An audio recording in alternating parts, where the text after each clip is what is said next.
आशा के मोती चैनल में धार्मिक कहानी। प्रभु भोग का फल। एक सेठ जी बड़े कंजूस थे। एक दिन दुकान पर बेटे को बैठा दिया और बोले कि बिना पैसा लिए किसी को कुछ मत देना, मैं अभी आया। अचानक एक संत आए जो अलग अलग जगह से एक समय ही भोजन सामग्री लेते थे। लड़के से कहा, बेटा जरा नमक दे दो। लड़के ने संत को डिब्बा खोलकर एक चम्मच नमक दिया। सेठ जी आए तो देखा कि एक डिब्बा खुला पड़ा था। सेठ जी ने कहा, क्या बेचा बेटा?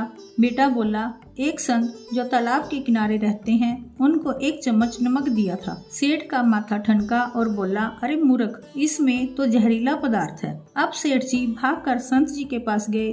संत जी भगवान को भोग लगाकर थाली लिए भोजन करने बैठे ही थे। सेठ जी दूर से ही बोले, महाराज जी रुकिए, आप जो नमक लाए थे वह जहरीला पदार्थ था, आप भोजन नहीं करें। संत जी बोले, भाई हम तो प्रसाद लेंगे ही, क्योंकि भोग लगा दिया है और भोग लगा भोजन छोड़ नहीं सकते। हाँ, अगर भोग नहीं लगता तो भोजन नहीं करते। और कहते कहते भोजन शुरू कर दिया। सेठ जी के होश उड़ गए।